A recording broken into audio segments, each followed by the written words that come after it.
Alright, so this is a follow-up to the previous video I made about the Volt. I've now got probably about 80 hours of XC flying on the Volt.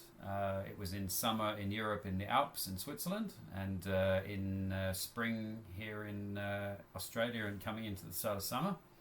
So some pretty big air at times. And about me, I've got several thousand hours of aviation experience. I was a commercial pilot. I've been flying hang gliders since I was a teenager. I've got about 750 hours of flying paragliders.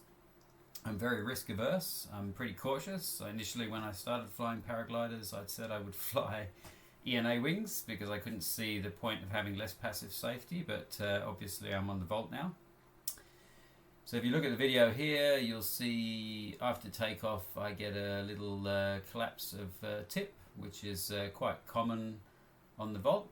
Just a little flap and it comes straight back out again. 99 times out of 100 it's a little flap and it comes straight back out again by itself. It reminds you that perhaps you weren't active flying as well as you should have been. At that point, if you look at it, I was changing hands. Here's me in a thermal.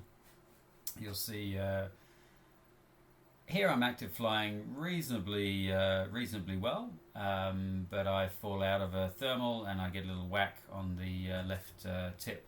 But it's very quick and it comes back out again. So all this stuff is pretty benign, and I actually think compared to the very heavily loaded high B that I was flying before this, the Volt is easier to handle. It's got more energy, but you can do more with that energy. So you have to manage the energy more, but it's not necessarily a really bad thing.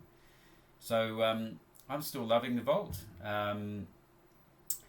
I'll show you a video here, a clip just of me landing. So if you do land, this is my landing area behind Mystic. I've got land down there.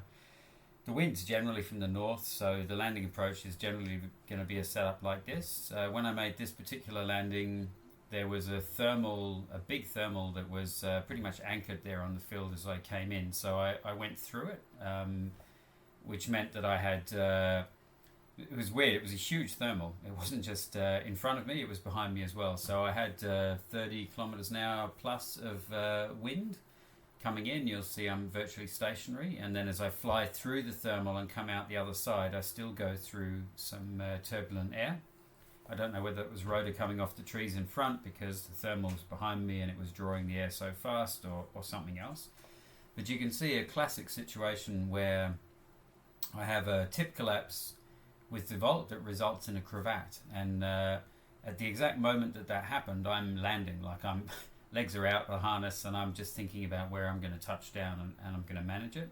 So you can see how even though I've got a pretty good cravat on one side of the wing, I'm still able to maintain directional control with a bit of weight shift and brake and land perfectly.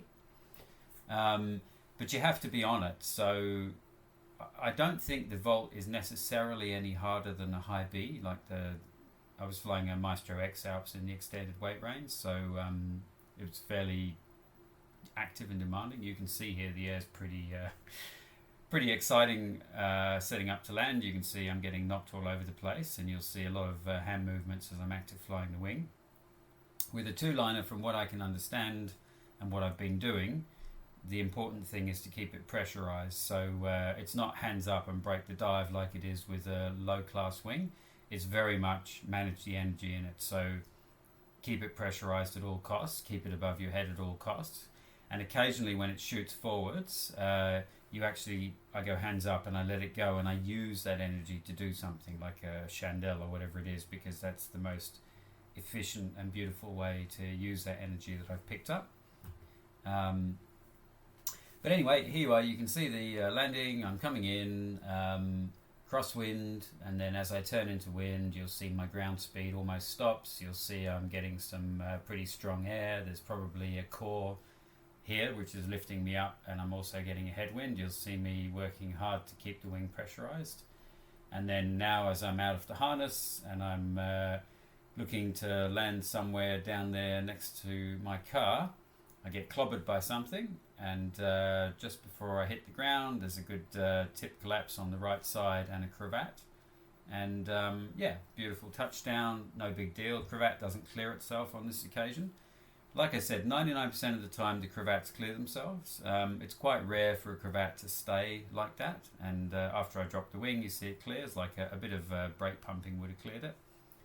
I've had one cravat that was deeper than that, but pretty much that's the worst sort of cravat you get. And I'm talking after 20 hours. Like the first 20 hours my timing was out with the wing, and definitely I was getting more asymmetrics and issues. But I don't blame the wing for that, I blame myself. So anyway, there's my update. Hope you fly safe.